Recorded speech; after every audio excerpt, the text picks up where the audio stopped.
The Bible is meant to be interpreted literally.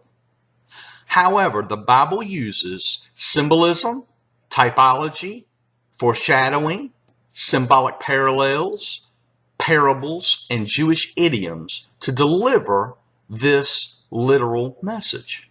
Now, once you understand that you are the bride of Christ and that that's your identity and that's who you are, the most compelling evidence for the pre-tribulational rapture is the ancient Jewish wedding. The customs and the details surrounding this entire event paint a complete picture of the pre-tribulational rapture. Now, in the upper room at the Last Supper, the night before Jesus was crucified, Jesus compels Judas to go ahead and do what it is he needs to do. He gets Judas out of the room to go betray him, and immediately Jesus starts speaking to the other 11 as a groom would speak to a bride. This is recorded in John 14, and here we go. Let not your heart be troubled. You believe in God, believe also in me. In my Father's house are many mansions. If it were not so, I would have told you. I go to prepare a place for you. And if I go to prepare a place for you, I will come again and receive you to myself, that where I am, there you may be also. Okay, right here, Jesus is using ancient Jewish marriage customs to explain to the disciples that he was going to be leaving them, that he was going to go away, and that he would return, and that he would come back to receive them. Jewish bridegrooms would come like a thief in the night because the bride had absolutely no idea exactly when he was coming. The bride must have always been ready because she knew that he could return at any moment. And the groom is absent for an indefinite period of time. Most of the time it was around a year. And he would then return when the place that he was preparing for her was ready. Now, this is immediately the things that would have just automatically been conjured up with the thoughts of the disciples when Jesus starts speaking these words to them. Now, what we're going to do is we're going to go through some of the major points of the ancient Jewish wedding, the rest of them, and see how that they compare to the pre-tribulational rapture. And again, this is the one thing that solidified me for good, for life, forever, that the pre-tribulational rapture is the timing of the rapture and that it is real. Once the groom has picked out his bride, he leaves his father's house and he goes to the bride's house. He offers the bride a marriage covenant. This is a legally binding contract. It is usually in writing, and it gives promises to what he plans on doing for the bride should she marry him. The bride can decide to accept or reject this offer. Bread and wine are served. There is a silver chalice which the groom drinks wine. If the bride decides she will accept, he gives her the chalice and she can either drink to accept or decline to drink, and that lets the groom know that he has not been accepted and that there is no wedding covenant. Now, once the bride and groom have both drinking from the wine and she's agreed to marry him, the groom then pays the price for his bride. Once this is done, the groom then departs to his father's house where he goes to build a room addition. It actually becomes the wedding chamber. Now, this normally takes about a year. The groom is absent, and the bride is then set apart. She puts on a veil. She lets other men know that she has already found her love, that she is going to remain faithful to her groom who is absent. Now, the Father is the one who is in charge of approving this room addition. So even though the groom is at the Father's house and he is preparing a place for his bride, the Father is the only one who can approve this room addition. So the Father is the only one who knows the day and hour that the Son is going to be able to return to get his bride. Once the Father approves of this room addition, the groom goes back to retrieve his bride. The wedding party has a torchlight procession to the bride's home. This is normally done at night, which is why it's referred to as a torchlight procession. It's normally a surprise event because no one other than the Father knew until the Son starts going back to retrieve his bride. Along the way, he picks up his groomsmen, and along the way, the bridesmaids who still have oil in their lamps help to light the way back to the bride's house. And the groomsmen literally are shouting, "Behold, the bridegroom comes to receive his bride." And they blow a shofar, a ram's horn, that is the trumpet of their day, was the shofar, the ram's horn.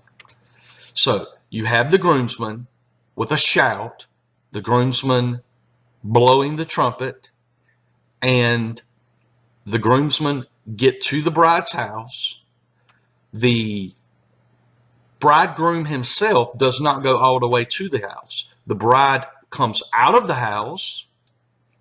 The groomsmen then lift the bride in the air above their shoulders and carry her to the groom. Sometimes even she's even placed in a chair and lifted above their heads and carried to the groom.